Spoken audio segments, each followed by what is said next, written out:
Oke. Assalamualaikum warahmatullahi wabarakatuh. Selamat malam. Malam hari ini Jumat malam Sabtu, alhamdulillah kita kelengkar lagi di podcast Kedai Pak Hitam. Nanti banyak hal-hal yang sangat bermanfaat hingga kita selalu ketemu dan kemudian insya Allah selalu diskusi, selalu sharing tentang banyak hal yang menarik di kampung kita, Kampung Betong. Mudah-mudahan malam ini udara cerah dan semua pada sehat selalu. Dan tamu kami pun alhamdulillah ini dalam kondisi cuaca yang seperti ini gitu ya. Ayah kami, saya akan tetap memanggil bapak-bapak yang ada di sini adalah ayah-ayah saya juga, karena beliau-beliau ini adalah memang teman-teman dari almarhum ayah kami Pak Iswar. Nah kebetulan alhamdulillah kita sudah kedatangan Pak Harpan Effendi. Waalaikumsalam. Pak Suhari. Rajin saya Pak. Pak Suhari, apa kabar? Alhamdulillah. Sehat ya. Nah, pegang aja. Biar enggak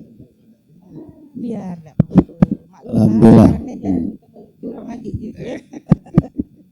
Lah zaman bari mungkin ya ini bahasanya namanya adalah pada pas masa itu ya, waktu tadi memang mungkin dikenang sebagai orang yang sering orasi kalau ya.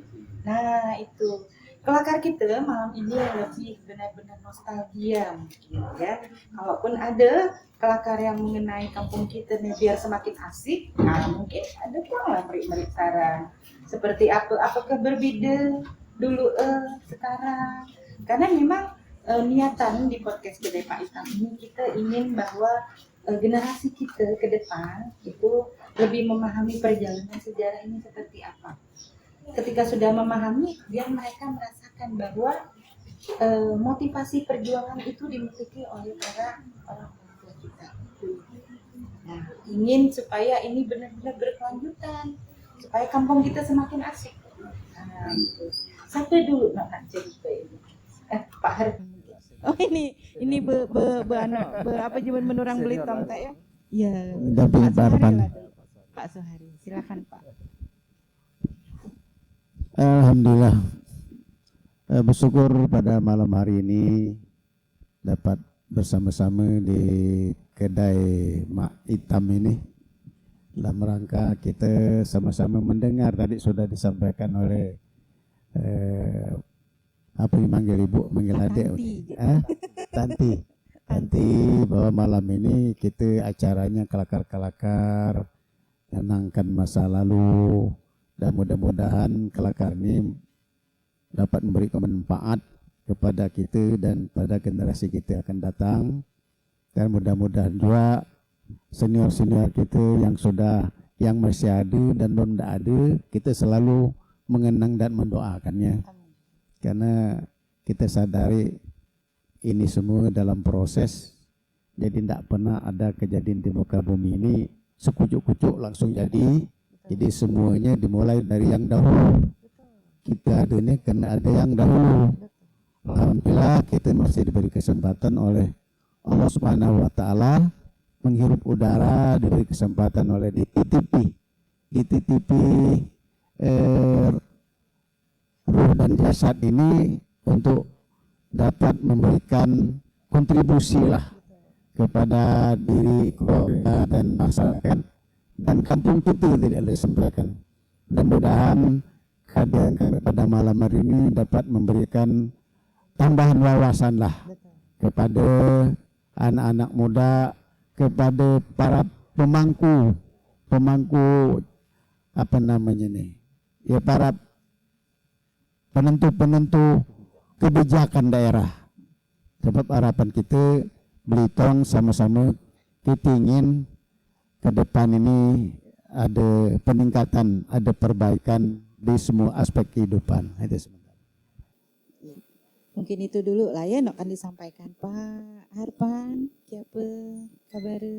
Selamat malam, Assalamualaikum warahmatullahi wabarakatuh. Waalaikumsalam warahmatullahi wabarakatuh. Terima kasih atas undangannya, undangan khususnya Kelakar sekitaran tahun 99 lah ya. Iya, betul. Sekitaran tahun 99 masa kami bertugas di DPRD Kabupaten Belitung, atau katakanlah DPRD pertama masa reformasi. Oh iya.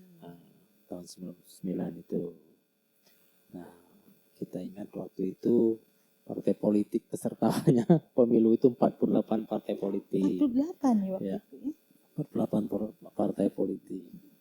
Cuman yang dapat kursi hanya beberapa partai aja. Nah, jadi mengenang masa itu ya memang masih tuntutan masyarakat banyak terhadap perubahan. Iya. Nah, mereka baru melakukan perubahan sehingga untuk wakil-wakil yang mereka pilih itu di DPRD khususnya periode 99-2004 itu mereka memang menaruh harapan yang banyak kepada anggotanya. Dan memang sangat betul Pak Suharya. Jadi kita itu tidak sepi dengan demo. Selalu demo ya. Baik itu pekerja sawit maupun pekerja kaulin dan tuntutan-tuntutan lainnya. Ya zaman itu cukup ramai lah gitu kan. Tetapi mengenang masa itu karena saya juga kebetulan ya katakanlah 3 periode di DPR kan. 99 2004, 2004 2009, terus 2014 2019 di provinsi.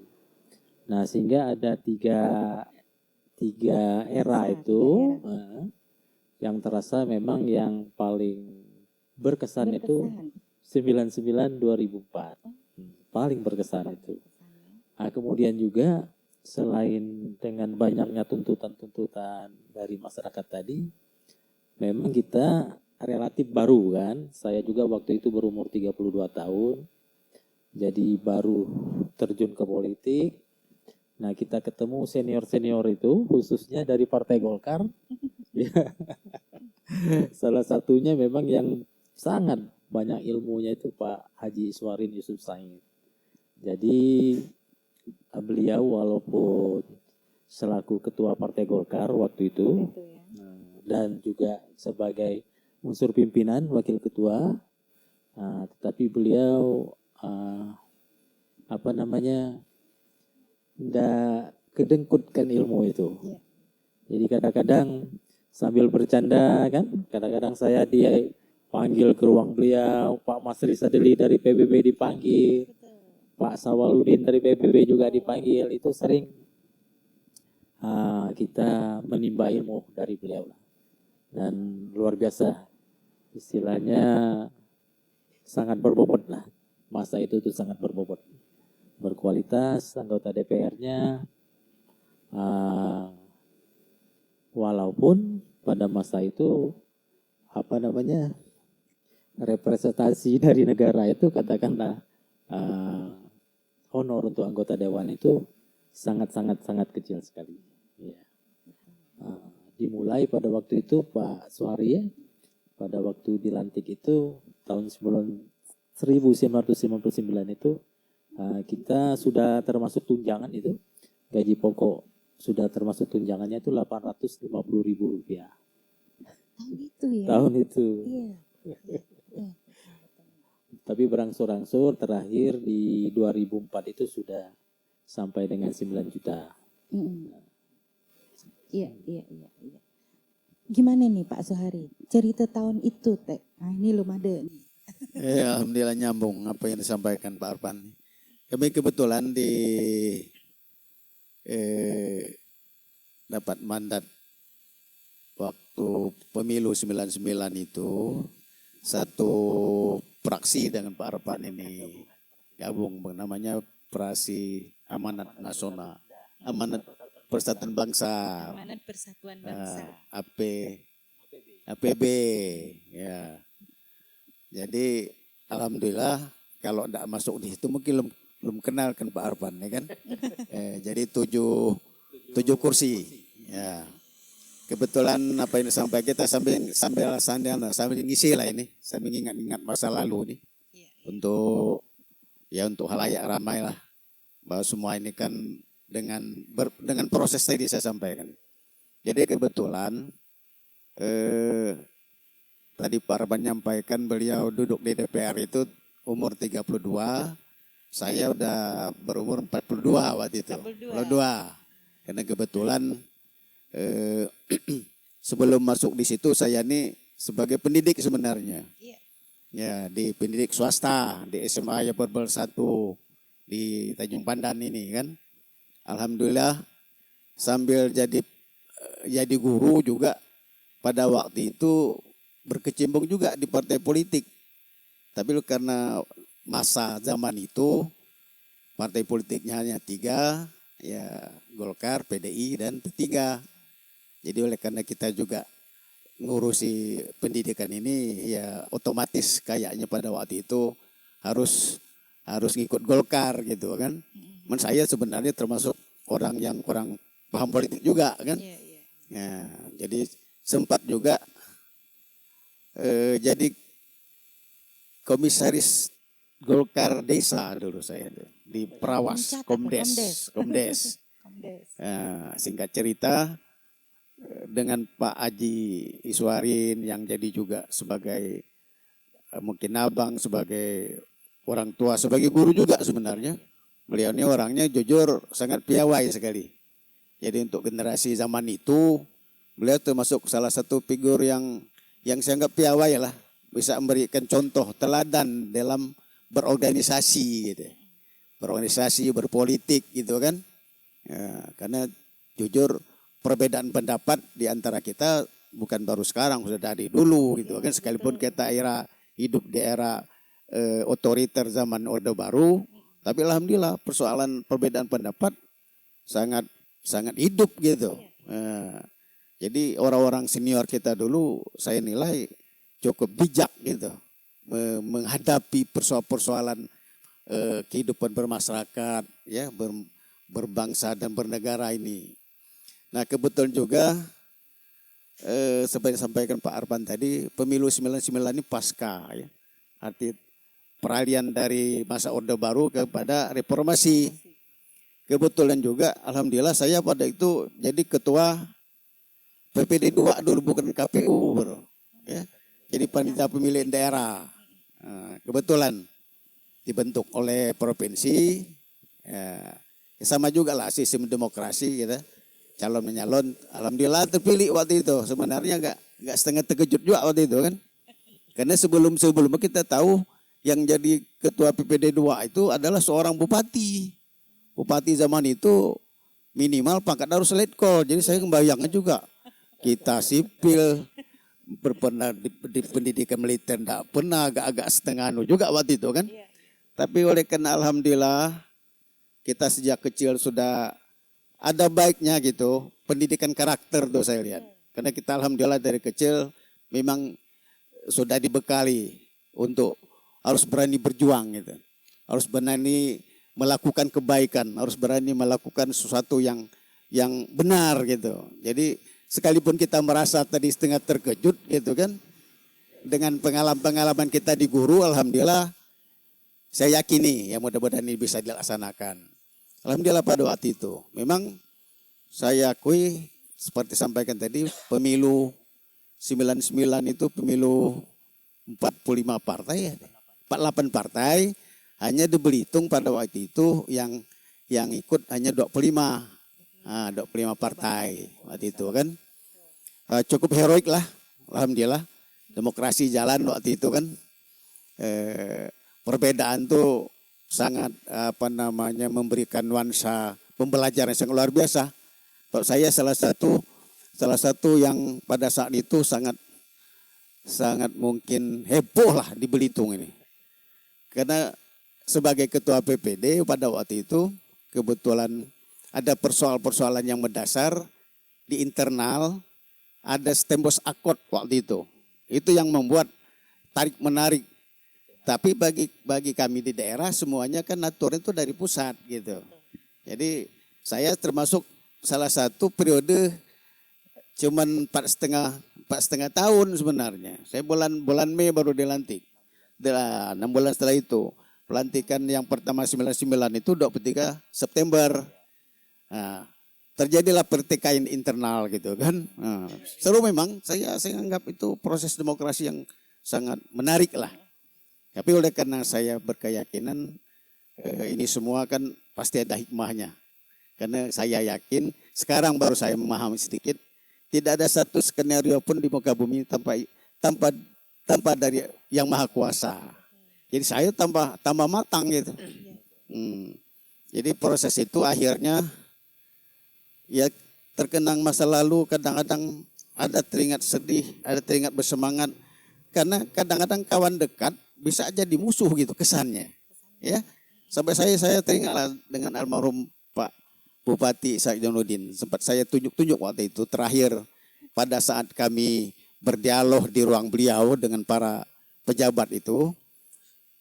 Karena terlalu lamanya beliau memutuskan untuk mengantarkan surat pengantar sebenarnya. Ini pada waktu itu akhirnya kami buat surat resmi gitu kan. Pak Bupati, aku tidak usah terlalu banyak cincong. Ikam seminggu tidak jawab surat ini, kataku lapor ke polisi waktu itu kan. Di depan Pak Rano. Pada demi Allah, jadi saya juga teringat sekarang karena beliau sudah ada terasa ada salah ke saya dulu. Jadi inilah proses-proses seperti ini untuk sebenarnya lebih mematangkan gitu. Kita tambah dekat, tambah dengan beliau. Jadi saya jujur sekarang ini kalau teringat masa-masa lalu tidak lepas lah. Kalau teringat selesai sholat mendoakan. Karena inilah mulianya. Inilah artinya sesungguhnya muslim itu. Jadi kita sesama ini tidak mungkin sempurna tanpa menyayang satu sama lain. Perbedaan itu hal yang normatif dan rahmat kata Allah. Jadi jangan takut berbeda. Tapi kita yang penting jangan bermusuhan. Ya enggak? Nah, itu yang penting. Itulah membuat pembelajaran sangat beragam. Ya, alhamdulillah zaman itu pemilu yang sangat jujurlah. Tidak ada model-model money politik ini. Saya jujur, itu luar biasa. Jadi orang milih itu benar-benar dari hati nurani. Saya tidak pernah ngeluh. Kami zaman Arpan sama lah. Kami dengan Arpan ini bersejarah sekali. Bukan hanya modal dengkul. Gitu. Iya, modal dengkul. Jadi bukan hanya duduk di DPR 5 bulan bolak-balik ke pengadilan. Karena kawan dia nuntut saya, nuntut Arpan juga.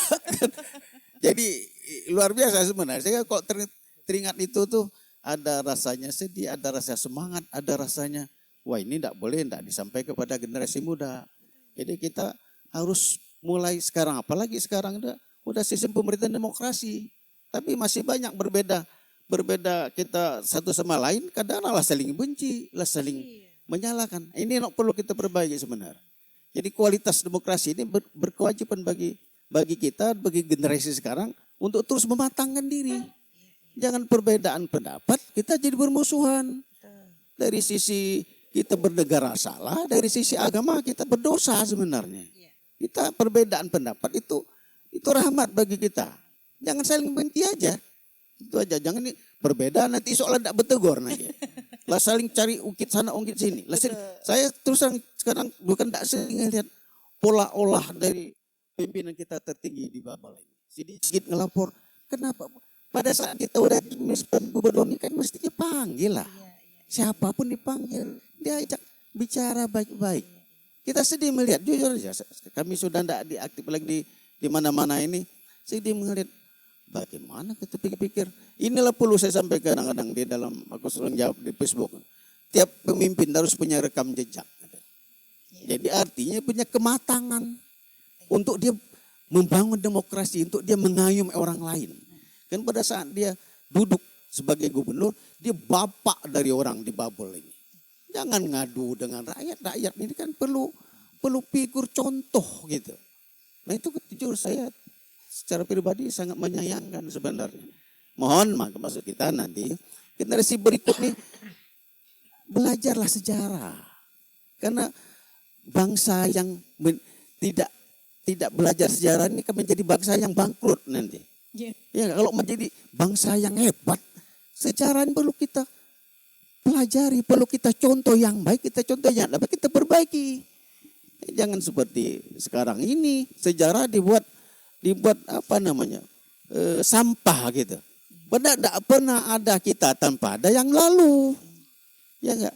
Senior kita luar biasa, dedikasinya, pengabdiannya, kemudian motivasinya semata-mata untuk ke depan anak cucunya lebih bagus dari dia. Sama lah seperti kami dulu. Kami duduk DPR tidak pernah mikir berapa sih gajinya. Tidak pernah, semata-mata ingin bagaimana kita berbuat banyak untuk kepentingan orang lain. Itu maksud kita perlu sebenarnya situasi macam ini dipadukan dengan mereka yang masih aktif. Jangan lupa ini amanah.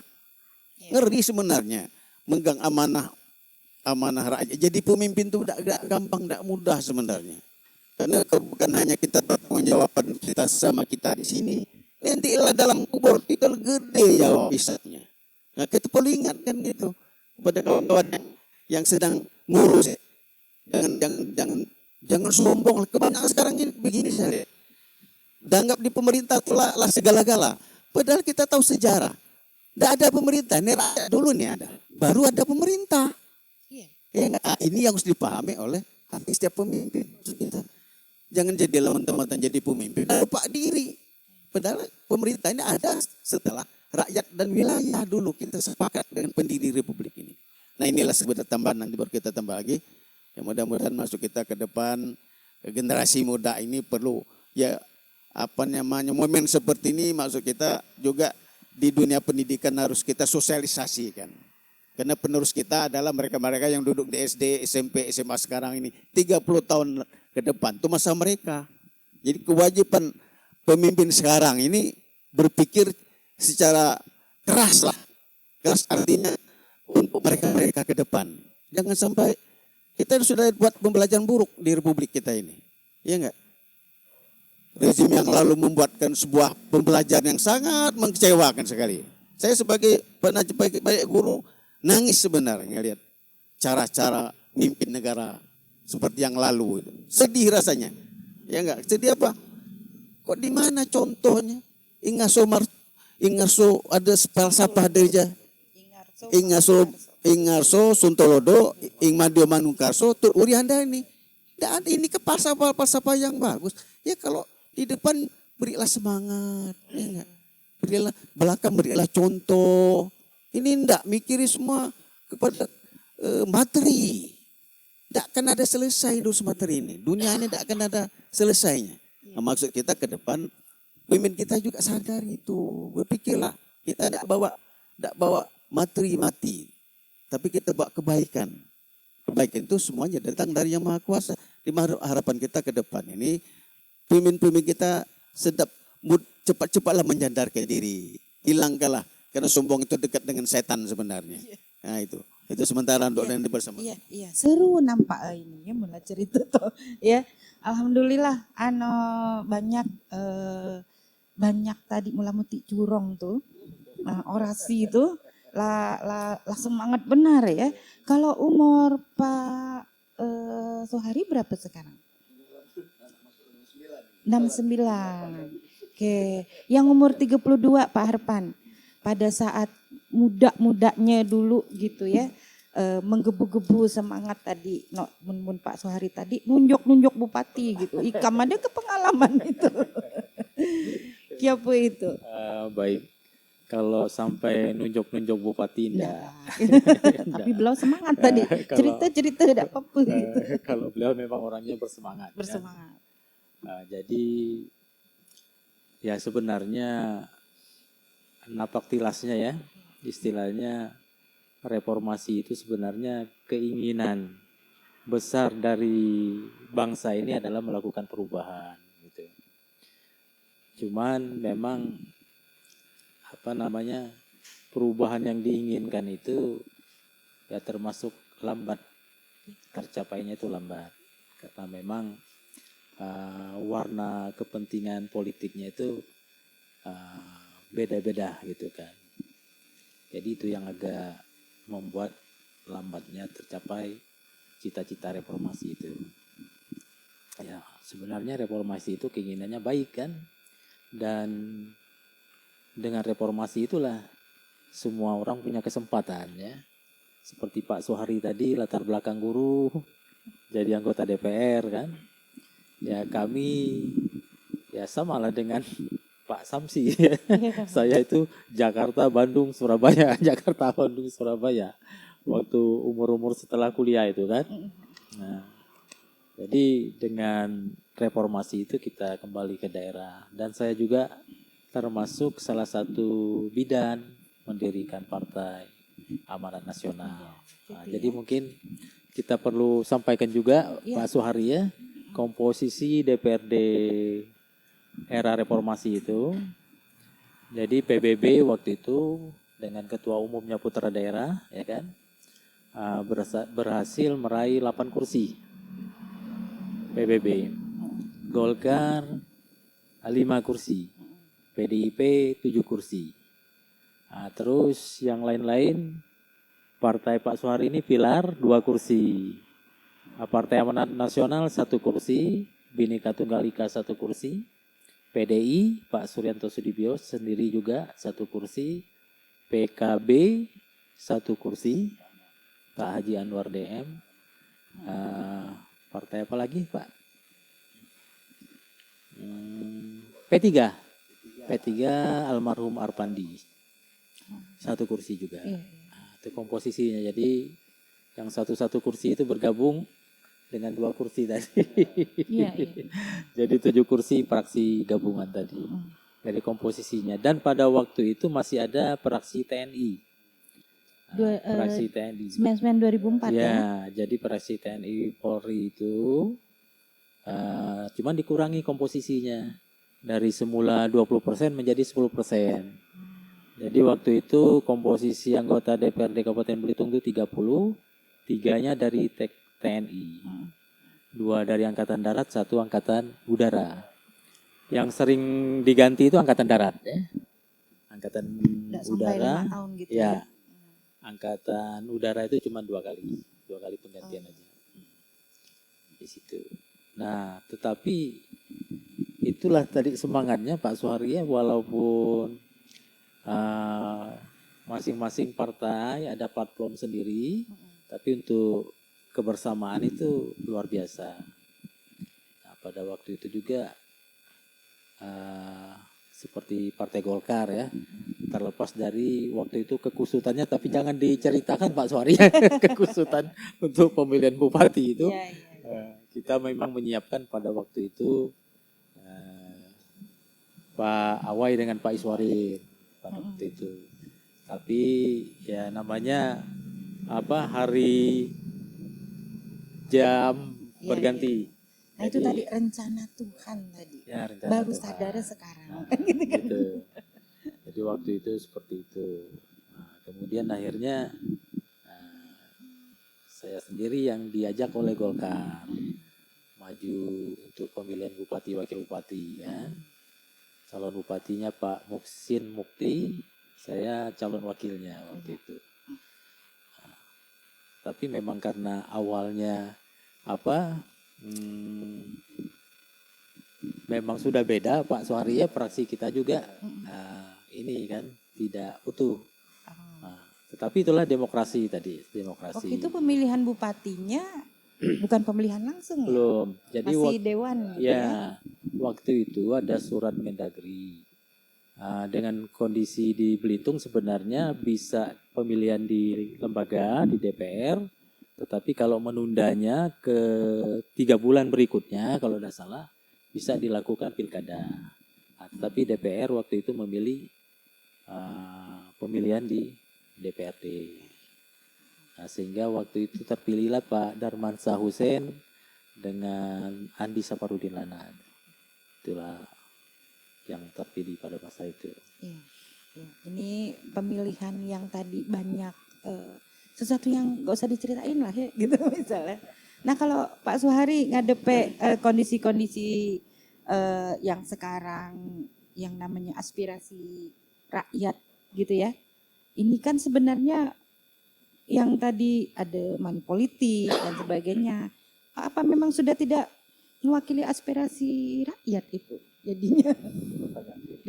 Oh pertanyaan sulit ya. Tapi kita ngejawab dengan cara mudah aja lah.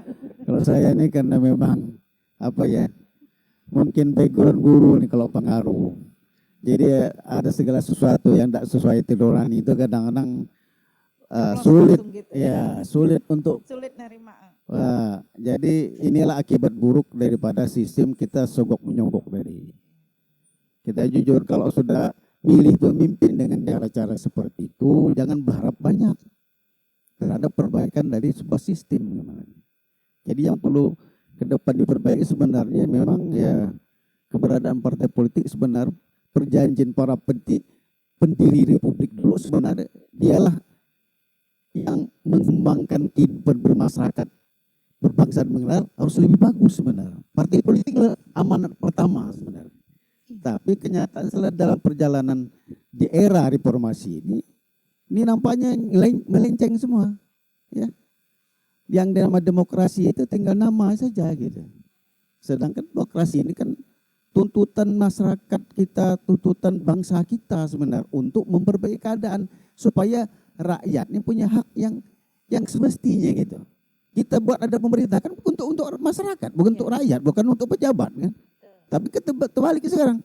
Rakyat mati-matilah kau. Nak penting kami sebagai pejabat sehat gitu. Mika bagi rakyat nak mati-mati.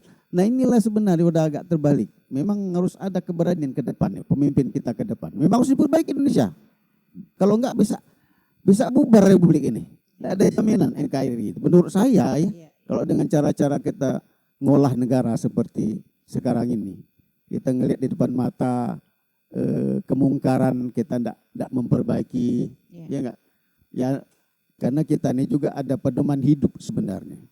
Karena pemimpin itu hanya dua tugas pokok sebenarnya diamanatkan oleh Tuhan pencipta kita. Kita semua diciptakan, enggak dipinjam nyawa ini. Bukan diberi, dipinjam. Pertama kata Allah ini, mika jadi pemimpin jaga jangan sampai nok mika pimpin itu perutnya lapar. Kedua, jaga jangan sampai tidak merasa aman hidup nih. Kalau dua ini tidak mika jaga, itulah kita termasuk arti pemimpin nok zalim. Ini berat jadi pemimpin tadi saya sampai. Ini saya tahu lah udah agak ketua ini. Oh iya. Setelah saya melihat Quran, nah itu Quran mengatakan. Saya sangat yakin itu. Jadi inilah ke depan harapan kita, siapa-siapa yang jadi pemangku petinggi saat ini, ya mulailah mengintrospeksi diri gitu kan, duduk di situ bukan untuk berlega-lega, untuk bersenang-senang, tapi memperjuangkan kehidupan rakyatnya sendiri. Karena kita sudah komit, saya sampaikan, belum ada pemerintah, rakyat dulu nih ada. Jadi artis setiap pejabat harus sadar itu. Oh iya, pemerintah ini kan dulu datang dulu. Ini kan rakyat harus diutamakan mesti, masyarakat ini. Nah ini perlu disampaikan. Karena bagaimanapun juga kita berharap generasi ke depan ini sekalipun sudah eranya lain, tapi artinya mereka tidak harus meninggalkan hal-hal yang baik gitu, hal-hal yang benar gitu. Untuk generasi kita ke depan. Jadi antara generasi ke depan dengan yang tua ini memang harus selalu digandeng sebenarnya. Supaya mereka tidak putus. Kami alhamdulillah zaman kami, generasi kami, alhamdulillah tidak putus komunikasi ya. Saya dengan orang-orang dengan orang tua. Saya seperti saya satu contohnya. Saya buta lah mengenai pendidikan dulu. Tapi saya bermalam-malam belajar dengan tokoh-tokoh pendidikan. Almarhum Pak Mandani Miram, Pak Ali Baki, Pak Mak Sandit dulu, Pak Arban. Saking ingin tahu bagaimana karakter orang itu dulunya. Mereka berjuang. Ya, Pak Hasan Halil, tidak pernah satu pun orang-orang petinggi pendidikan tidak saya kelakar di rumah. Nah sekarang kok lihat, mana terjadi seperti itu? Kalau udah jadi, ya udah selesai urusan dia lah. Perlu, iya. Jadi kita perlu sebenarnya generasi sekarang ini. Saya lihat pendidikan karakter yang sangat minim sekarang ini. Nah, kita pengen ke depan bercita-cita pemimpin ke depan itu punya karakter yang jelas gitu. Jadi untuk memperbaiki republik inilah, ya untuk anak cucu cicit itu, supaya turun bubar. Dan Padahal berat tadi membentuk tadi ya, kata Pak Arpan pun ya. Mungkin Pak Arpan berat membentuk tadi ada reformasi, ada Partai Amanat Nasional tadi gitu kan. Nah, ini aku garis bawahi rasa lapar dan rasa aman. Nih Belitung nih kira-kira kalau rasa lapar tuh ekonomi gitu ya. Kalau rasa aman sudah tidak aman lagi kah gitu maksudnya. Adakah indikasi seperti itu Pak Arpan? Belitung nih kira-kira. Belum sih. Belum ya, sih. Alhamdulillah Betul. kondisinya masih bagus lah ya Bagus. dibanding daerah-daerah lain kan. Masih normal lah gitu kan. Tapi mungkin sebelum ke situ tadi seperti yang disampaikan oleh Pak Suhari dengan Dek Tanti tadi, dengan sistem pemilu seperti ini Iya. seperti apa gitu kan. Iya. Kesulitannya gitu kan, kesulitannya karena tadi ya katakanlah kesan manipolitiknya besar gitu kan untuk memilih anggota DPR, dan seperti yang disampaikan oleh Pak Suhari tadi sangat sulit untuk berharap besar kepada anggota yang terpilih dari mereka yang mengeluarkan biaya besar itu kan. Memang ini tantangan ya, tantangan nanti ya keberanian lah dari pemerintah pusat kan untuk merubah sistem politik kita ini. Memang kalau kondisinya seperti saat ini, rata-rata partai politik ya menginginkan yang mengurus partainya itu dan yang menjadi caleg demi eksisnya partai mereka, bagaimanapun mereka harus dapat kursi kan. Iya. Untuk mengeksiskan partai itu kan mereka harus dapat kursi. Iya, harus jadi lah. Harus jadi. Nah, sehingga masing-masing partai politik juga dalam rekrutmen untuk caleg ini juga tetap pertimbangannya adalah mereka yang kuat secara materi gitu. Ini kesulitannya. Pernah ada pemikiran jalan keluar yang tidak langsung ekstrim gitu, tetapi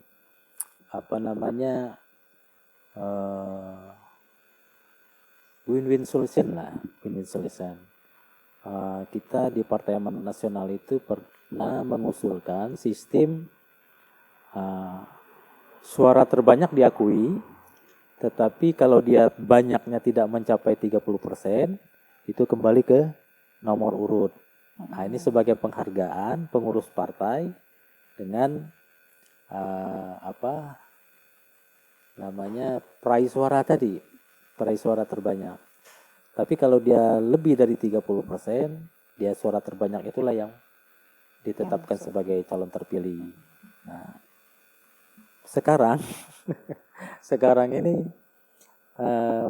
orang semua punya pikiran gampang kalau mau jadi anggota DPR kan, tinggal cari kendaraan saja gitu kan, tidak perlu ngurus kendaraannya.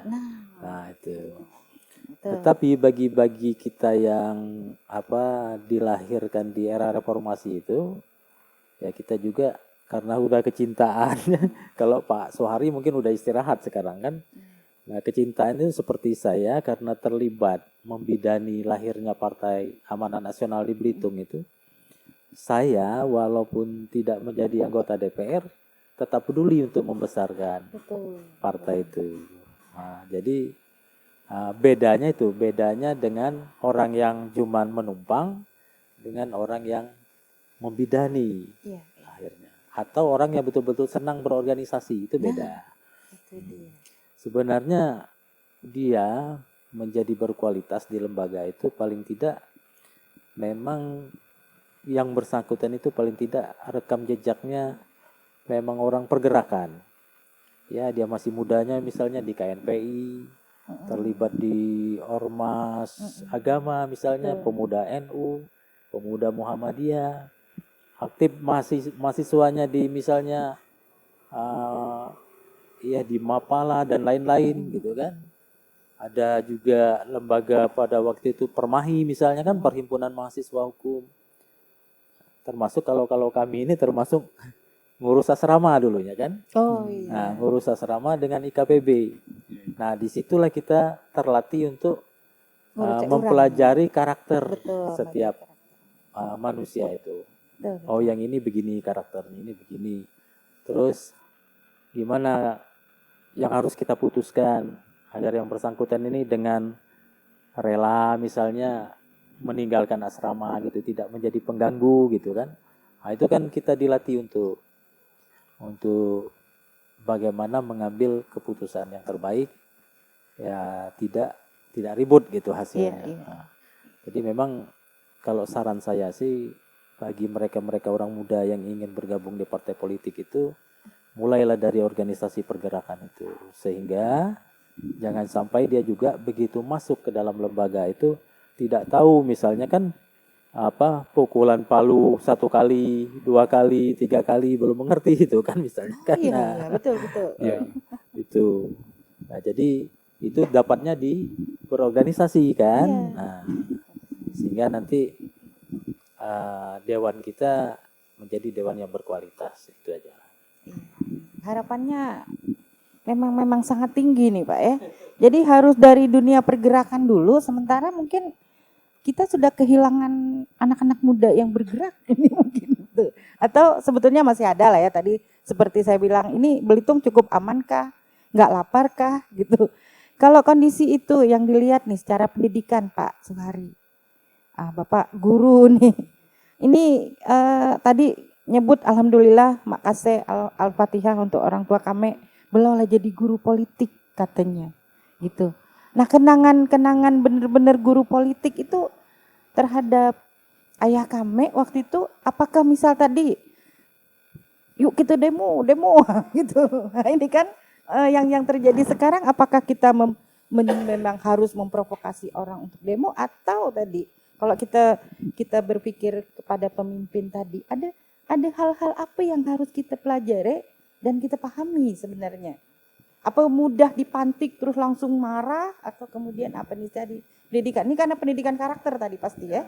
Nah, gimana itu Pak Suhari? Alhamdulillah. Jadi itu pertanyaan yang sangat bagus ya. Kalau kami melihat figur beliau itu pada waktu itu cukup arif dan bijaksana. Jadi begini, satu contoh soal lah. Kalau pada saat kami ada rapat gabungan di DPRD itu dengan pemerintah daerah, yang halnya pada waktu itu sebenarnya sederhana. Pada waktu itu kebetulan kami kan mayoritas DPRD 99 itu mayoritasnya banyak dari timur gitu. Oh iya. Ya, timur. Saya sempat Belum dari terbentuk Belitung Timur. belum. Oke. Kami melihat saya kena dari timur, saya dari Gantung.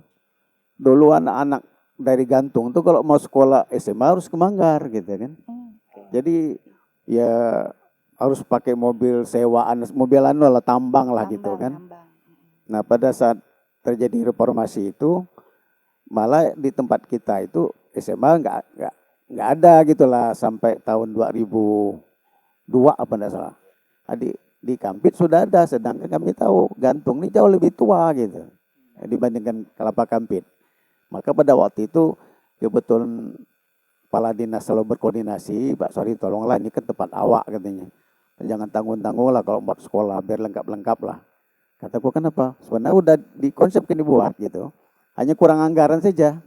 Nah, jadi pada saat saya melihat piawainya Pak almarhum ini, pada saat saya sudah agak berang waktu itu. Jadi kataku kalau Gantung sekian tahun kataku sekolah anak-anak. Tidak pernah jadi pemikiran pemerintah daerah. Jadi ngelihat Pak almarhum ini ngelihat saya agak berang tuh, udahlah kok gitu kita pending aja kata rapat ya kan. Itu saya lihat bijaknya beliau. Di pending kita bicara musyawarah. Alhamdulillah dengan kepayoan beliau tadi, anggaran tadi yang kurang ditambah gitu, disuit kenda lain. Terrealisasi. Mari inilah selesai. Nah, itu saya lihat kebijaknya beliau melihat persoalan-persoalan seperti itu kan. Ya prioritas gitu.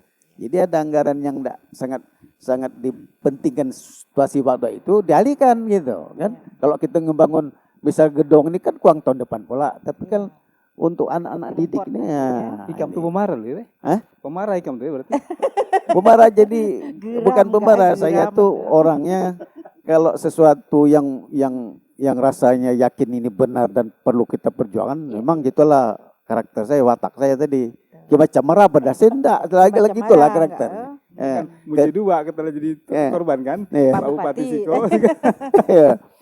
Karena saya merasakan mendidik anak-anak pada waktu itu juga kalau enggak seperti itu ya kita tahu situasi waktu itu kan yang namanya SMA kan ya kalau ada dengan cara-cara seperti itu kita maklum lah waktu itu saya lihat. Alhamdulillah kami dari awal mendirikan sekolah dari 9 orang sampai ratusan orang itu kan ada yang mungkin dicontoh dari dia kan. Iya. Nah, saya sampaikan kamu ini ke depan lebih berat tugasnya katakan. Jadi mulai harus disiplin dari sekolah. Jadi saya dulu jujur saja 3 hari anak enggak disiplin pasti enggak akan belajar di kelas itu. Nah, harus belajar di kantor. Kalau kau enggak siap di kantor harus tepat waktu datang. Itu pendidikan mental tadi ya. Iya, itu salah satu. Jadi alhamdulillah tahunya sama-sama tua ini. Ketemu udah cucu anak-anak tadi. Waduh Pak, untung lah. Kalau ikam enggak macam itu duduk kami sudah tamat sekolah kata. Liar dia kan. Nah, jadi ya inilah maksud kita. Jadi guru beban berat sebenarnya. Jadi jangan juga karena masanya sekarang udah enggak boleh lagi negur seperti itu, ya kita harus cari akal. Bagaimana anak ini supaya dia juga ya patuh untuk dia lah ke depan. Karena kita membentuk anak ini kan bukan untuk kita sebenarnya, untuk dia lah ke depan. Iya. Untuk masa depan mereka. Jangan kita biarkan. Nah, kita lihatlah beberapa tahun yang lalu kemarin. Guru sibuk dengan administrasi. Anak-anak ngolintang pukang bahasa kita ini, bantai-bantai mika lah. Penting aku lah datang. Aku sebagai guru sedih sebenarnya. Kita tidak pernah, kita semata-mata berpikir, ya kita sekolah swasta kan. Kadang-kadang kalau sekedar cukup hidup lega. Cukup makan. Lah, pas lah tapi semangat untuk menjadikan mereka itu luar biasa waktu itu. Saya jujur lah. Guru-guru honor tuh kadang-kadang waktu itu bayar orang sekolah 5.000 honor tuh ada kadang-kadang guru tuh gak 20.000, 15.000 sebulan. Nah, tapi semangat untuk membesarkan, mencerdaskan. Nah itu. Anak-anak enggak pernah kendor gitu. Nah sekarang orientasinya berubah. Maksud kita juga harus disesuaikan dengan masa ini. Kalau memang orientasi sekarang sudah ke materi, hak-hak dia itu kan kita telantarkan. Iya. Hak anak untuk pandai, hak anak untuk cerdas, hak anak untuk berlindung. Itu kan kewajiban kita sebenarnya. Nah inilah salah satu saya sampaikan ke masyarakat tadi. Nah kita harapkan karena nanti mimpin kita mereka. Iya, betul. Masa depan bangsa ini kan kepada generasi ini. Makanya saya pemimpin sekarang jangan lalai gitu dengan seperti kemarin saya sampaikan. Ya anak-anak yang cerdas pelihara dari pemerintah. Ya enggak? Pelihara jangan ini yang cerdas karena enggak mampu. Habislah tamatlah riwayat hidup dia. Enggak sampai situ lah. Jadi pemerintah harus peduli gitu. Ada ketemu anak-anak yang cerdas pemerintah biaya. Enggak akan rugi pemerintah menyekolahkan anak-anak cerdas itu untuk membantu 10 tahun ke depan anak yang lain juga gitu. Ini harapan kita kepada pemimpin sekarang ini. Jangan menghabiskan dana triliun dan anak-anak pintar di kampung sendiri. Di Belitung tidak dipeduli kan aku nyampaikan. Nah, coba programkan itu maksud kita. Sama-sama dengan pemerintah daerah. Karena jabatan bupati 5 tahun enggak? Iya kalau terpilih lagi. Iya enggak? Nah, itu kita aja terpilih. Nah inilah juga akan disampaikan. Mudah-mudahan harapan kita pemimpin sekarang ini amanah lah gitu. Ya enggak? Sekalipun tadi kita lah dalam memilih salahnya apa?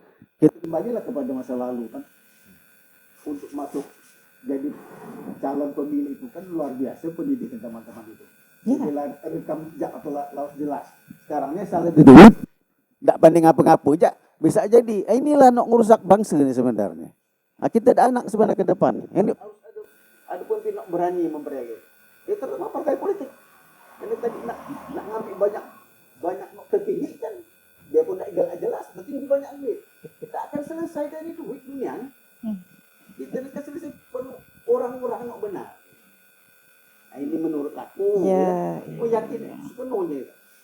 Agama juga langsung menyogok tu lah dosa dia itu. gede tanggungan di hisap. Tanggungan.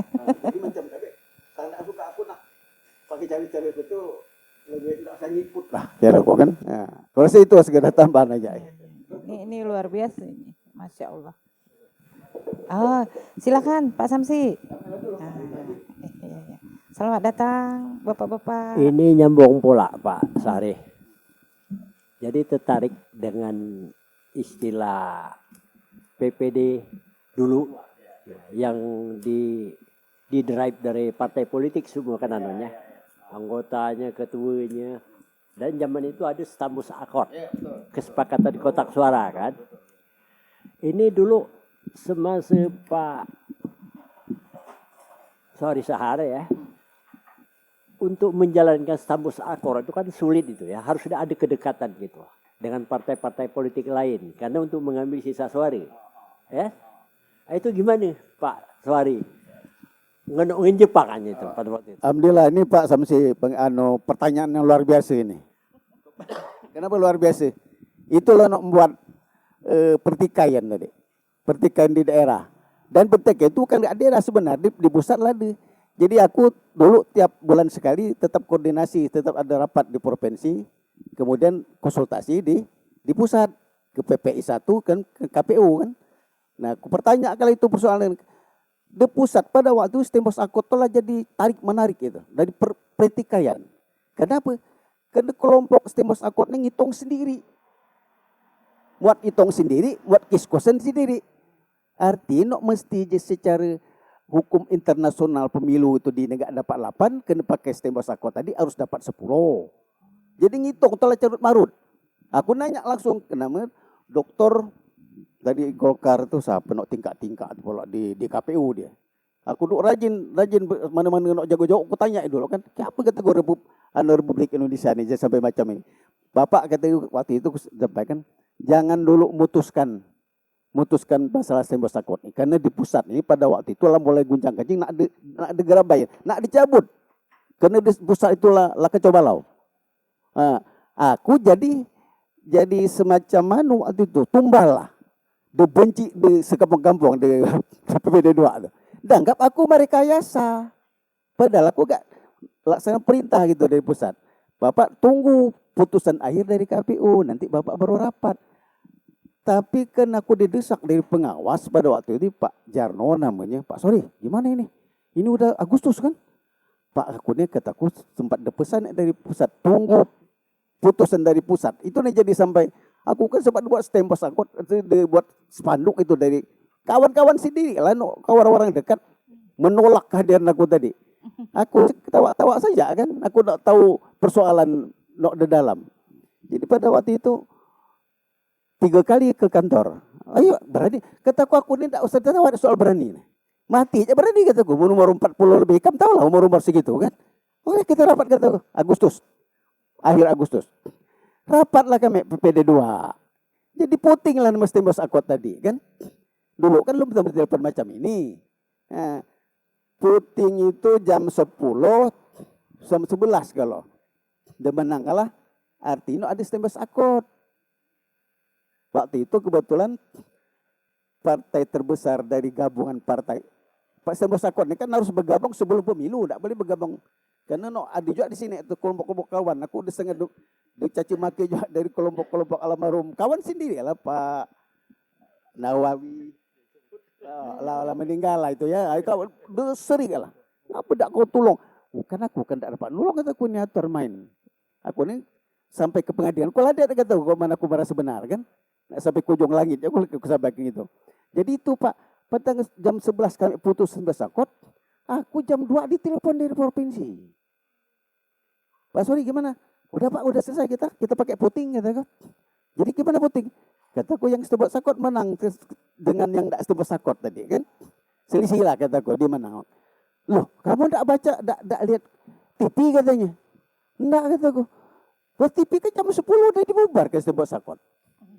Itu ceritanya Pak. Jadi terus gimana? Ya kamu harus rapat ulang kok. Paripurna tadi. Sidang rapat paripurna mati kataku barang lah udah. Ini lembut di dalam internal kami ini. Aku dianggap memanipulasi segala macam. Oh, gimana Pak kata gue jadi? Nggak ada itu kan kami jam 1 memutuskan itu. Setempat waktu jam 10 dibubarkan dari KPU. Sekalipun ada surat resmi secara ingklap gitu sampai ke bawah, hangus sebenarnya, udah dibatalkan. Itu nih cerita Pak Samsi. Cuman kawan-kawan ini tidak anak ngikut. Aku sampai secara lisan. Akhirnya aku buat ke surat resmi waktu itu kan. Karena lah jadi pertikaian internal. Makanya aku waktu itu kena sampai 6 bulan baru terpilih tadi. Karena sisa suara terbesar itu memang partai pilar 1000 lebih. 1025. Nok lain-lain itu di bawah itu. Itu ada persoalan nok mendasar. Jadi sering aku terserah penting aku enggak ngelanggar aturan aku kan. Nah, itu aja sebenarnya masalah tembus akor itu. Itu sejarah kan. Nah, jadi pengalaman luar biasa. Jadi saat terbesar karena aku naik sutradara Ginting itu di teknis KPU itu dia kan orang Golkar. Hitung, tidak ada Pak Kiskosen 2-3 kali dunia ini, cuman udah selesai pemilihan jumlah suara, kesisanya itu ranking dengan nok lain, bukan buat Kiskosen baru lagi. Yang terjadi kan waktu itu buat Kiskosen baru lagi yang sembos akord ini. Tidak ada itu katanya atur itu. Nah, itu orang KPU, tapi di sana kan perang tadi. Jadi yang benar, maka saya suruh buat kronologis, saya buat kronologis ceritanya. Nah, dilihat memang suara pilar itu masih tersisa Pak Samsi. Nah itu dibuatlah di surat keputusan KPU. Sampai kalau ke sini. Sini lah no kesebut tadi. Perang pula ada dalam di pemerintah, di kawan-kawan di LSM mereka kan dianggap dia kena bermain. Jadi timbul almarhum ini kan tak gitu. Sampai terakhir kataku ndak ada lawan ini. Jadi akhir sampai ku tunjuk-tunjuk kataku seminggu ikam ndak menjawab soal lapor ke polisi kataku. Karena aku tahu enggak ada satu pasal pun nama bupati bisa nyampur urusan pemilu. Itu aja aku lihat pasal-pasal itu. Itu jadi. Enggak boleh. Nah, sekarang lah terlalu banyak intervensi urusan apa saja untuk republik ini kan. Nah itulah yang perlu kita harap ke depan nih ada perbaikan lah. Pemimpin lah terutama karena kunci segala sesuatu ada pada nok paling atas. Nah, jadi apa republik ini nak bagus nak baik ya atas itulah. Kalau atas paling atas setelah tidak bagus, usah terlalu mimpi lah ngarap rakyat bisa bagus ini. Terus itu Pak Sam. Iya. Oke, Pak Suari, Makasih. penjelasan status akor. Iya. Makasih. Pertanyaannya ini pengetahuan yang menarik. Aku rasa biak-biak muda aja, ya termasuk aku nggak ngerti itu pertanyaan. Karena mungkin ketika berebut, salah ya nyebutnya ya, bukan berebut. Bertanding, kontestasi itu bahasanya. Mereka juga tidak paham apa itu. Pokoknya mereka mungkin mencoba memenangkan itu dengan segala cara, gitu ya. Nggak ngerti itu apa-apa tadi, berorganisasi pun nggak ngerti. Mukul palu siko, palu 2, palu 3 gitu ya. Mungkin nggak terlalu paham seperti itu. Nah, kalau Pak Suhari nih, Pak Harpan yang masih sudah 3 kali di Dewan, ya, dengan perkembangan Belitung terutama, ini sebenarnya kendaraan yang versi nyebut tadi di Belitung ini udah cukup kondusif ke kendaraan ini menurut Bapak yang masih kalau Pak Suhari kan sudah meninggalkan dunia itu gitu, bukan maksudnya gitu ya, tapi masih peduli belone gitu. Nah kalau dari Pak Harpan sendiri yang masih di partai, sebenarnya perkembangannya ini gimana Pak? Kalau Mohon maaf, aku agak nyebutnya gini, masih berfungsi nggak sih kendaraan itu? Ini buat harapan kita nih kan anak-anak muda. kendaraan tetap berfungsi, Ya. cuman mungkin untuk mendapatkan calon terpilih yang berkualitas itu memang perlu pemikiran untuk dilakukan beberapa perubahan lah. Ya. Sehingga orang yang terpilih itu memberikan harapan besar kepada masyarakat yang memilih. Gitu. Iya. Agak berat mungkin kalau gitu ya. Kita bicara nostalgia lah. Menurut Pak Suhari, dulu apa gitu. Jadi kalau aku lihat kan gini sekarang ini, yang anggota terpilih di DPRD ini kan juga dia ada sesuatu yang sangat tidak bagus sebenarnya. Jadi gini, bedanya Undang-Undang 2299 dengan Undang-Undang Otonomi, Undang-Undang Pemda sekarang ini. Kalau 2299 itu tidak ada satu pasal pun kalau anggota dewan mengkritik pemerintah itu bisa direkol. Luar biasa undang-undang itu. Benar-benar hadirnya Undang-Undang 299 itu hasil reformasi pemikir-pemikir hebat kawan-kawan kita di pusat waktu itu. Kalau sekarang usah nak nyoba-nyoba, cek-cek nak ngelawan ketua partai. Isok aja dipecat dari dia. Kalau dulu bengkak kita ngeritik ketua partai, tidak ada pasal situ kena. Tidak bisa direkol. Itu yang ku lihat. Tapi ini legawe orang politik tadi. Rubah-rubah terus. Sampai sekarang kita lihat. Otonomi itu kan gak nama cerita ya. Yang dulu cikal bakal harus di daerah. Dulu kan hasil reformasi orang ini kan ada di kabupaten. Nah, saking hebat elit-elit politik tarik semua ke provinsi. Karena pada waktu dia jadi gubernur, tidak ada kekuatan, tidak ada kewenangan gitu. Bukan ngurus kepentingan rakyat, no penting. Rakyat kan ada provinsi menurut aku ya. Jadi aku sangat prihatin sebenarnya kondisi-kondisi seperti ini. Yang mesti diperkuat. Tapi karena dulu berpikirnya banyak bupati masuk penjara gitu. Sebenarnya bukan undang-undang lo salah orang kan. Undang-undang lah benar otonomi itu ada di daerah. Tapi karena dulu banyak bupati tidak siap jadi bupati tadi. Akhirnya gawe maling, ditangkap dari KPK waktu itu kan.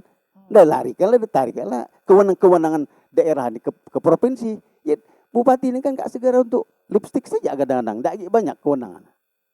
Nah, menurut aku ini persoalan juga yang perlu dipikirkan ke depan ini.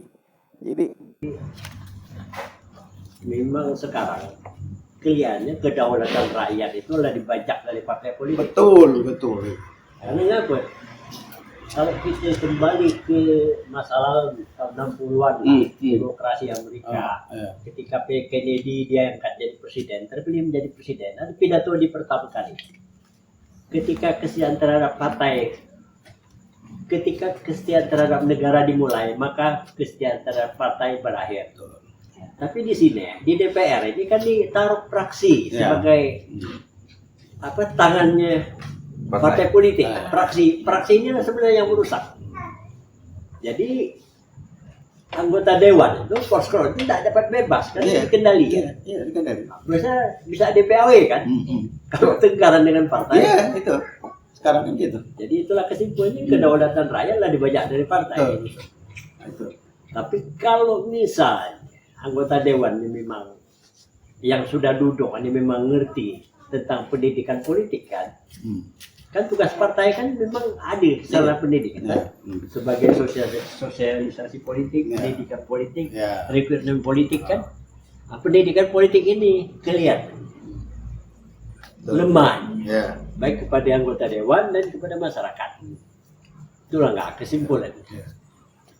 Itu nambah sedikit Pak Samsi, kita ini kan kata jadi persoalan banyak cakap di kampung di elit ini partai kebanyakan gila katanya. Karena kalau kita lihat sebenarnya kebanyakan partai ini akibat dari partai nak menang pemilu tidak memberikan jaminan selesai menjabat itu. Karena harusnya mestinya siapa jadi partai pemenang berkewajiban bagaimana memperbaiki keadilan, memperbaiki kehidupan masyarakat kan. Kenyatakan enggak. Akhirnya bertambah terus partai ini. Kenapa tadi aku sebut tadi? Karena kembali kepada kepemimpinan kita tadi. Jadi kalau itu tidak dirubah, kalau semua anggota partai politik takutkan ketua partai, memang tidak akan jadi apa-apa republik ini.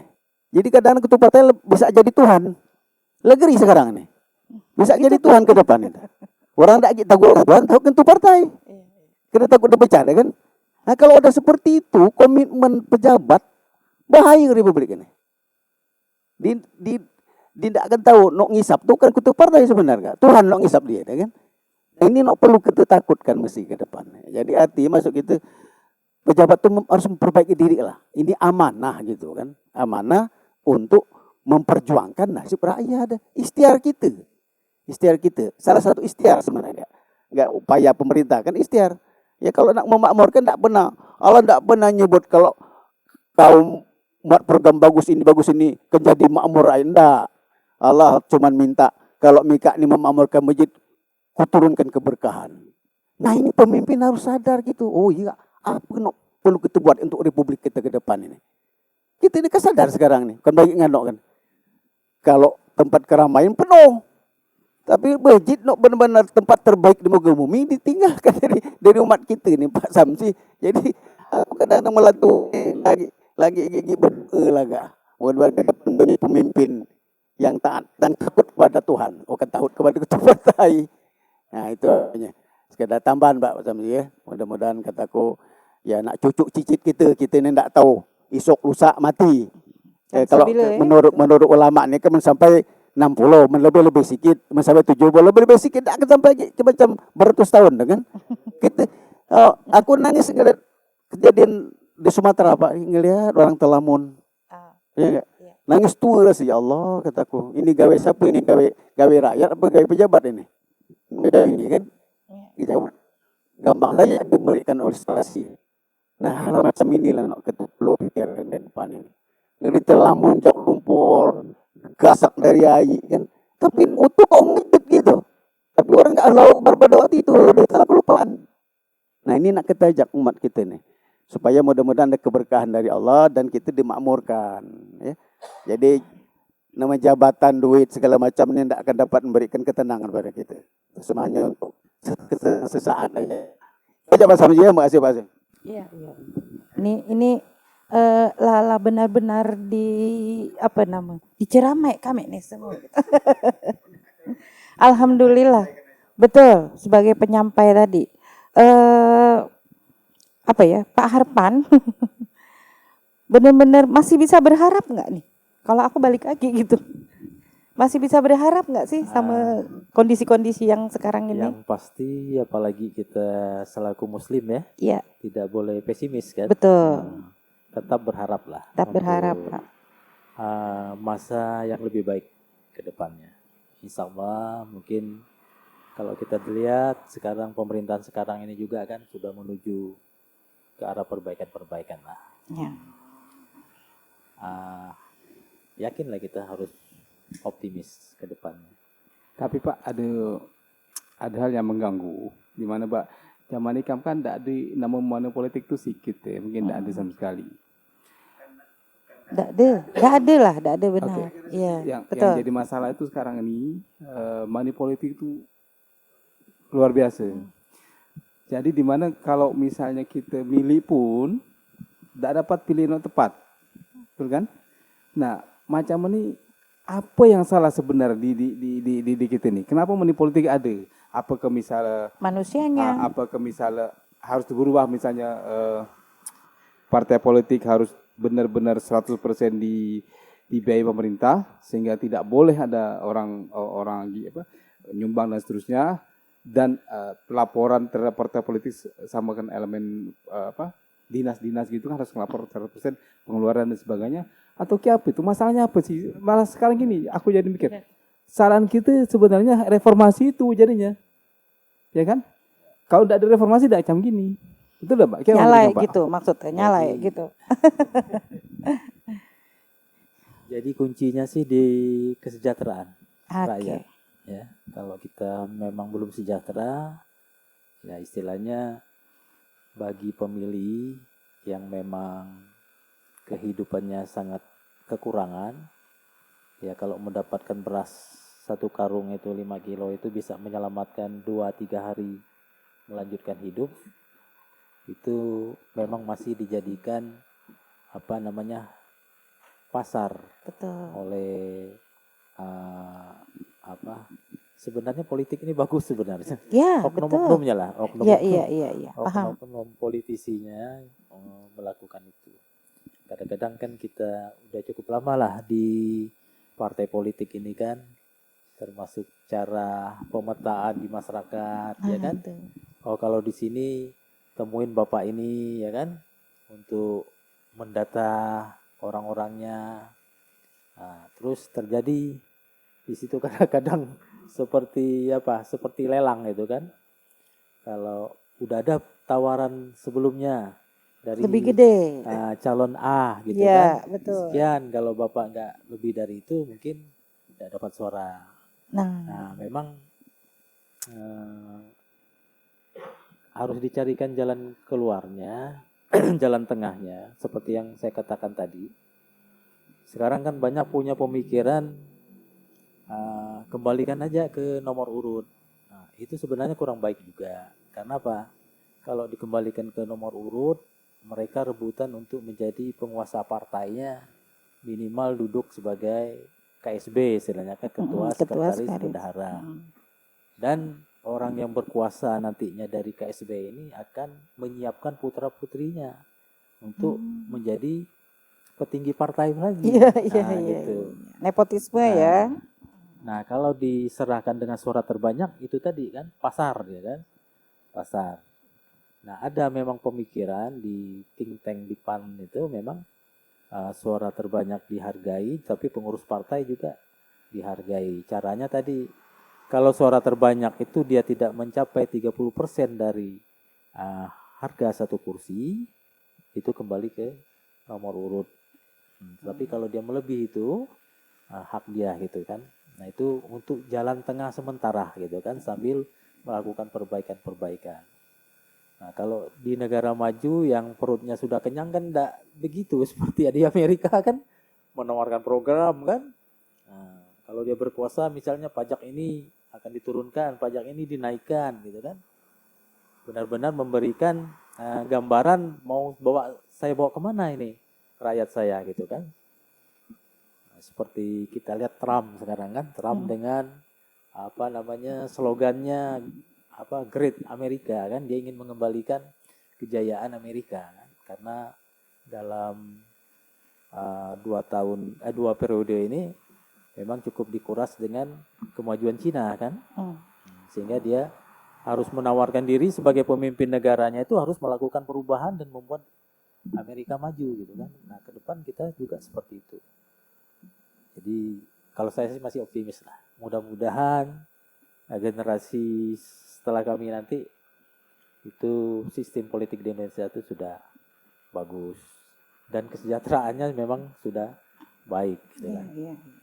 Kalau masih sampai kondisinya seperti sekarang ya sangat kita prihatin lah, berat. Karena masih lapar itu tadi gitu ya, masih lapar. Ini beban siapa gitu ya?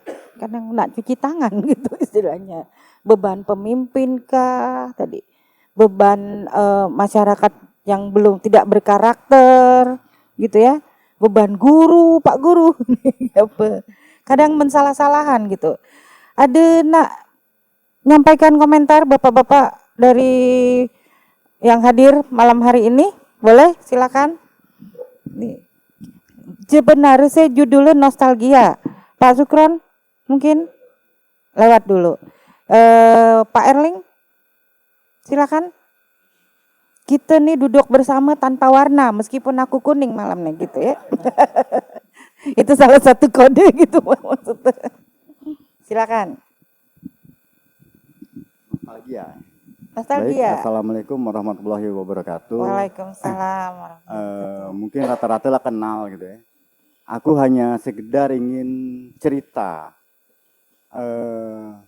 Tahun 2008 aku memutuskan berhenti dari seluruh aktivitas tambang. Maksudnya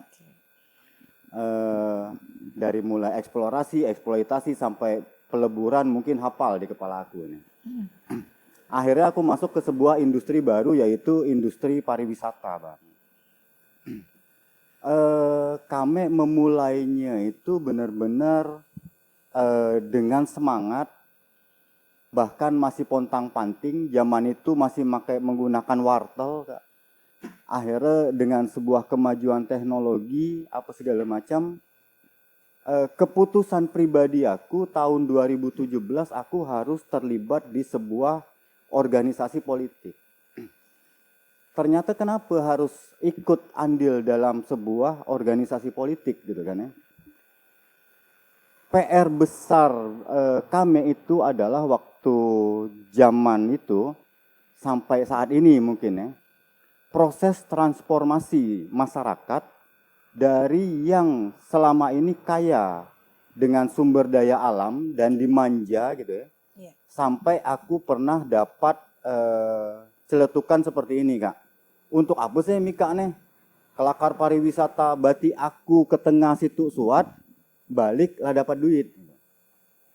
Ternyata itu butuh campur tangan yang sangat luas. Baik itu campur tangan pemerintah, campur tangan swasta, dan campur tangan kawan-kawan masyarakat gitu istilahnya. Nah di waktu itulah aku memutuskan walaupun dengan banyaknya celotehan di kawan-kawan, kenapa harus masuk partai politik? Iya. Nah, memang ada beberapa yang ku identifikasi partai politiknya itu karena aku fokusnya di program pengembangan sumber daya manusia, aku pilihlah salah satu partai politik, gitu kan? Yang aku anggap memang disitulah standar kompetensinya, gitu loh.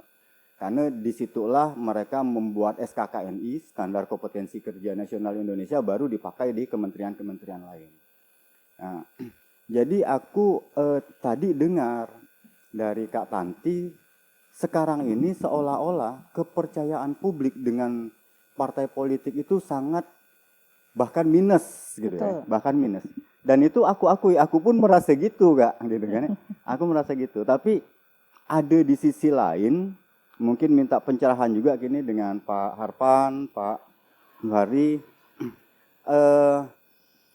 Pentingnya kita sebuah di partai politik itu adalah membuat sebuah jaringan sebenarnya.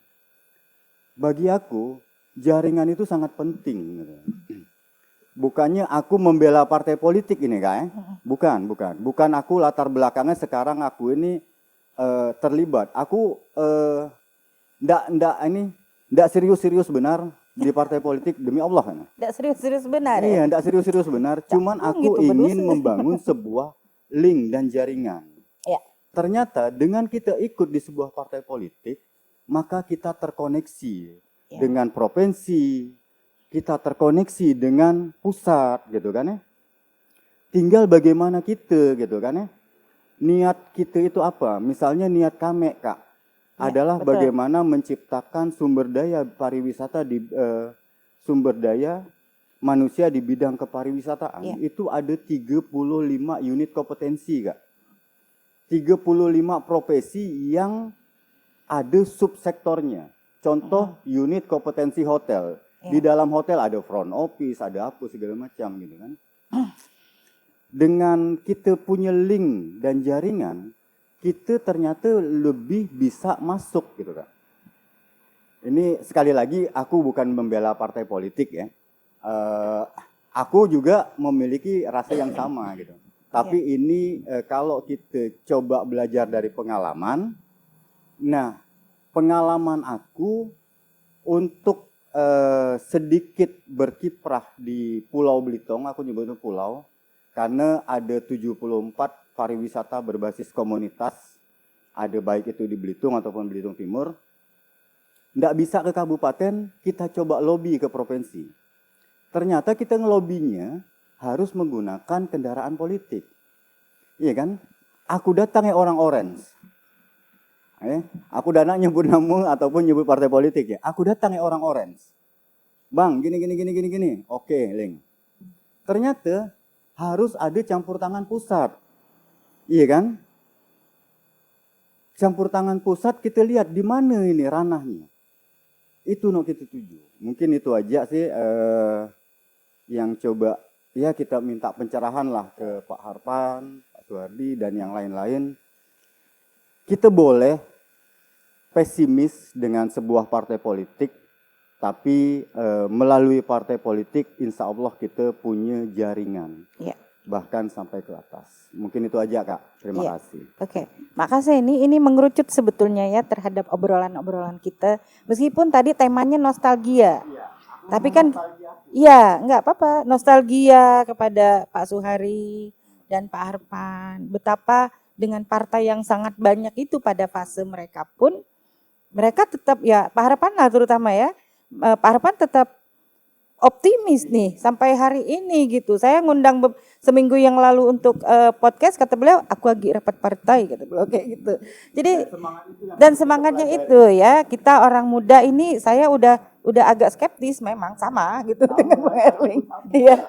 Tapi justru kami butuh betul-betul pencerahan dari bapak-bapak untuk tadi balik lagi mungkin orang-orang di luar sana harusnya benar-benar berpikir kalau yang namanya wakil rakyat duduk di anggota dewan selalu bicara anggaran. Itu yang paling penting. Saya ingat itu tadi Pak Suhari udah menyampaikan aku nak bagaimana nih transportasi dari Gantong ke Manggar, kemudian Belau Tua langsung pending, kita bicarakan anggarannya. Itu kan sebetulnya tugas dari anggota dewan. Kira-kira Pak Harpan ini untuk Pak Harpan dulu ya baru Pak Suhari untuk menguatkan kamek-kamek nih gitu ya atau kawan-kawan yang lain lah. Kita bagi ada harapan gitu loh untuk kendaraan politik ini gitu loh. Kita enggak bicara kadang-kadang mohon maaf nganggapnya podcast Kedai Pak Itam ini jangan bicara politik, bukan itu maksud kita ya.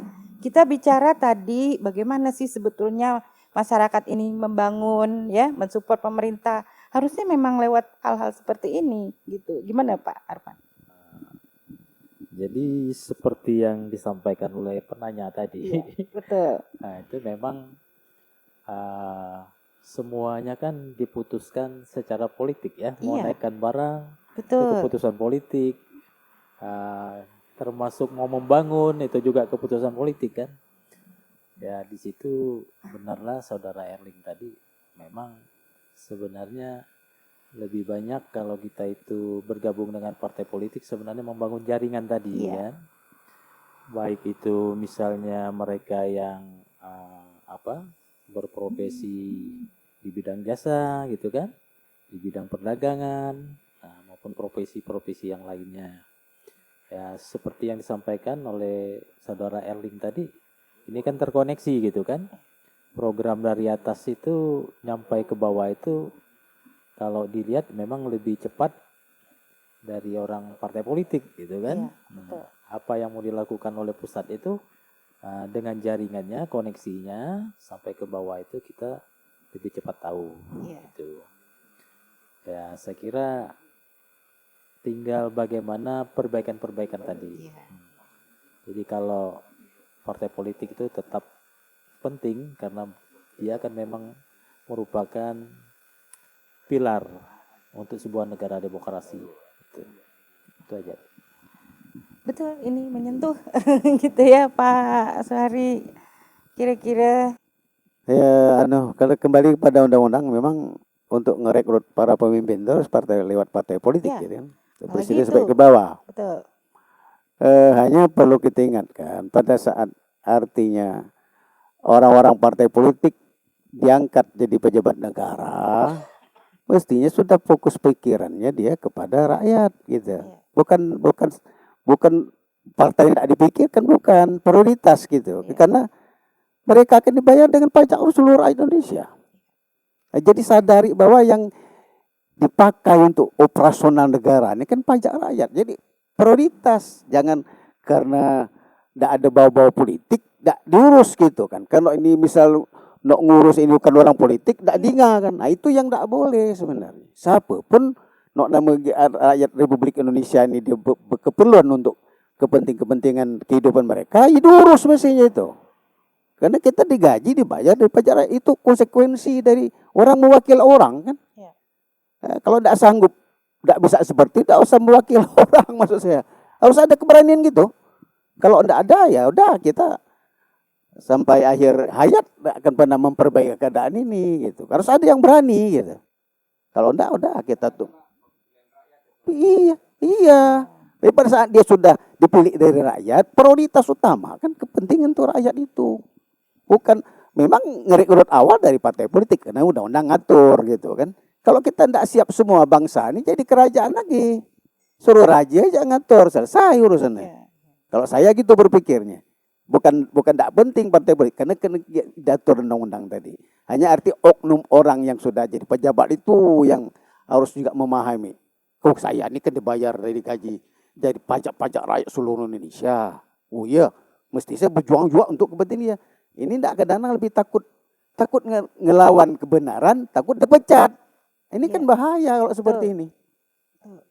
Itu DPAW. Kesannya kalau tidak duduk di politik tidak bisa makan. Ini kan iya, makanya sebagai tadi kembali ke situ tadi. Kalau rakyat kita masih dalam proses pembodohan seperti ini, ya republik kita macam inilah. Jadi artinya kalau ada tiga-tiga yang cerdas, saya jujur aja sekian tahun hidup di air raya, tidak pernah yang datang-datang mau ngurus ini. Karena ditahu orang aja kan.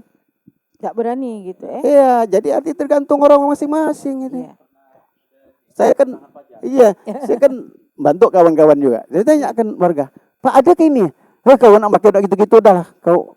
Aku udah tidak simpatik. Kita kan bisa. Gitu. Tolong Pak, sorry. Aku sih ke warga aku datang. Siapa kata aku ambil siapa? Ada ke Pak ini? Warga kita. Iya. Nah, jadi beberapa tahun yang lalu aku sempat nanya. Aku lihat si aku sampai terpelik sekian suara. Aku tanya, kau jadi saksi itu baru hamil. Aku tanya kan, kok bisa kau jadi? Yo Pak, aku saksi 400 Pak diberi kata. Kau kenalkan orang? Enggak Pak kata. Kau mana ada apa-apa berhenti ketemu orang? Enggak Pak kata. Kita nak pengennya milik orang itu pada saat kita keperluan kita harus menghadap dia kan. Betul. Kan mesti begitu. Nah, ini loh terjadi. Jadi kecerdasan rakyat ini yang perlu kita tingkatkan ke depan. Kalau mereka pendidikannya diperbaiki, kehidupannya insya Allah ke depan ada perbaikan. Tapi kita kan jujur kadang-kadang partai politik ada juga melihat kebodohan ini kan untuk memudahkan dia. Nah proses seperti ini harus kita tinggalkan. Zolim namanya itu, ngeri dosa zolim itu. Jadi kita kalau udah nyampaikan itu urusan orang lain. Ya. Saya udah nyampaikan kepada itu ya. Betul. Ini karena udah menyampaikan tadi kalau versi Pak Atuhari ya, konteks kita kadang-kadang tidak berani bercakap gitu ya, karena tadi usah bicara politik. Politik tuh POLITIK. Sudah cukup kita bicara politik kok gitu. Tapi bukan itu. Itu hanya kendaraan kata Pak Harapan tadi. Aku mau ngenangek belotu itu Pak. Ya. Itu hanya warnanya ini. Begitu sudah di dalam tadi menganggarkan, memperjuangkan, ya kita diskusi dulu. Apa persoalan ini, ya? Pending apa itu tadi? Kita bahas. Kita dan bukan beliau, bukan personal. Bukan karena tadi. Betul. Nah, itu kami ajak dari kecil itu sampai aku nyebut alhamdulillah saya bisa mengundang malam hari ini ayah saya Pak Suhari, ayah saya Pak Harpan. Karena mestinya pendidikan politik itu benar-benar dari kecil, Pak. Demokrasi itu benar-benar dari kecil ditanamkan. Sampai kita kemudian paham bahwa pada saat ini kita memang butuh. Dan kita balik lagi nih ke kekurangan pendidikan politik kah? Kekurangan pendidikan politik kah kita? Karena orang skeptis nih, malas lagi. Apa butuh waktu? Ini mungkin jadi pertanyaan yang terakhir nih Pak. Apa kita butuh memutuskan satu generasi gitu? Ya, untuk kemudian, maaf kemarin kita cerita mengenai kebersihan kalau nggak salah. Kebiasaan gitu ya, untuk memungut sampah, membuang sampah, itu butuh waktu 50 tahun. Apakah kemudian untuk tidak menerima tadi, bertanya apakah ada duitnya, itu apakah butuh, 50 tahun lagi kita baru mendidik anak umur lagi misalnya TK, sekarang merasakan 50 tahun lagi nih Pak Suhari ini. Siapa nih pandangan Pak Suhari serta harapan-harapannya ini terhadap yang begini nih. Ini terus terang kalau kita bicara malam ini, tidur balik ke rumah, terpikir ini masih terus gitu. Bener ya, kayak enggak gunalah bercakap nih gitu. Betul, silakan. Terima kasih. Jadi sebenarnya memang tidak dapat kita pungkiri. Jadi pendidikan awal madrasah pertama itu di rumah sebenarnya. Iya. Jadi di rumah itu harus diajak dulu anak itu, beritahu. Ini urusan politik, ini begini. Oke, memang harus kita ajarin anak-anak itu. Ya, alhamdulillah kami dulu biarpun orang tua tidak berpolitik, tapi selalu menyampaikan, kau jangan sembrono hidup ini. Tuhan tuh maha tahu. Wah, itu sampai sekarang ku teringat benar. Jadi usaha bubula gawe, usaha gini. Sampai itulah orang tua dulu udah tinggi sekolah tapi ngajar karakter itu luar biasa gitu. Kita sampai sekian puluh tahun teringat terus gitu kan. Jadi tuh enggak dapat kita lawan itu kebenaran. Jadi mulai dari rumah lah. Jadi orang-orang politik lah yang harus ngajar anak-anak. Sebab diri ada anak juga. Kan apa? Kataku Perpres ini adalah perintah-perintah dari komandan ini. Gak bayang saja yang seperti itu. Kataku pakai hati nurani kataku. Jangan ikut komandan itu. Kita kan kacau balau lah sebenarnya. Pakai Perpres kemarin yang ndak nangis di ngelihat. Karena seluruh arti mesti netral, dari benar lah gawe itu. Nangis kita orang tua ini Pak Samsi jujur lah. Pemilu yang paling bobrok lah di muka bumi pemilu kemarin. Wah, aparat Sulu turun untuk membenarkan si A ini kan. Nah ini kan luar biasa. Jadi ini nak menyedih kita umur segini ini jujur lah. Nah ini harus mulai pada pemimpin tertinggi lah. Aku yakin kalau punya pemimpin yang bersih, insya Allah Republik ini bisa baik. Tapi kalau pemimpin juga tidak bersih, halau alam lah. Ya, tapi ada sebenarnya. Insya Allah. Ada insya Allah. Itulah insya Allah. Itu aja sekarang. Makasih Pak Suhari nih, alhamdulillah. Pak Harpan nih, apakah benar-benar bisa memberikan harapan? Ya, sekali lagi ya optimis lah ya kita untuk melakukan perubahan-perubahan itu. Mulailah masyarakat itu memilih wakilnya atau pemimpinnya itu memang ya paling tidak orang itu memang punya tauladan dari kita gitu kan. Nah, ini kadang-kadang memang beberapa periode ini Pak Suhari ya kita kadang-kadang ketemu misalnya jam sekian harus rapat. Mitranya dari unsur eksekutif udah datang, anggota dewannya belum datang, gitu kan. Nah, semuanya harus dilakukan perbaikan lah ke depannya. Ya seperti yang awalnya tadi seleksi dari partai politiknya, untuk mendapatkan calon terbaik sehingga yang terpilih nanti memberikan harapan besar lah bagi yang memilih untuk melakukan perubahan-perubahan. Itu aja. Ya, oke. Makasih Pak Suhari, makasih Pak Harpan. Ada mungkin masih mau disampaikan Pak Sukron? Oke, Pak Budi, silakan. Baik, terima kasih. Assalamualaikum warahmatullahi wabarakatuh. Waalaikumsalam warahmatullahi wabarakatuh. Yang saya hormati Pak Suhari, yang saya hormati Pak Arpan. Di sini ada Mamang, Pak Aji, Pak Saral, dan sahabat kita ini di Kopi Paitam. Saya hanya ingin menyampaikan mungkin ini masukan juga, bisa dikatakan masukan juga. Sebagaimana sekarang orang memasuk partai politik dengan gampang, Pak. Ya.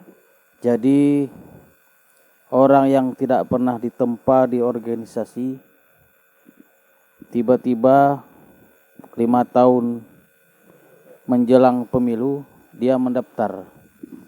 Tiba-tiba dia jadi. Nah, ini gimana lah menyikapi?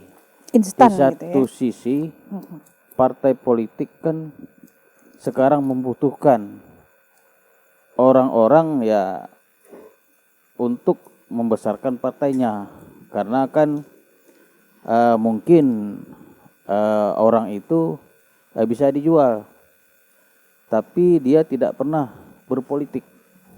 Nah, kita takutnya nanti kualitas yang ada di legislatif itu akan berpengaruh ke depannya. Nah, mungkin ini hanya masukan saja ke depan, karena kita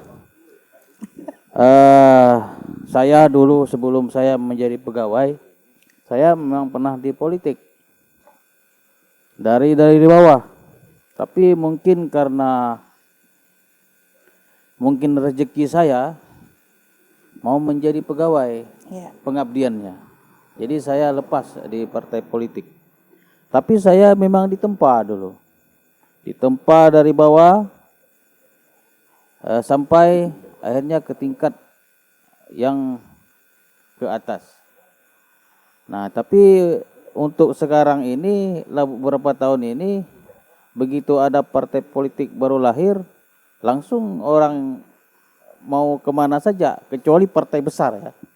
Partai besar saya yakin tidak gampang juga. Seperti itu. Nah, itu. Ya, mungkin itu yang bisa saya sampaikan. Kurang lebih saya mohon maaf. Terima kasih. Wassalamualaikum warahmatullahi wabarakatuh. Waalaikumsalam warahmatullahi wabarakatuh. Makasih Pak Budi. Kalau bahasanya sekarang kita searching di ChatGPT atau apapun, semua sudah bisa menjawab. Apa sih arti demokrasi?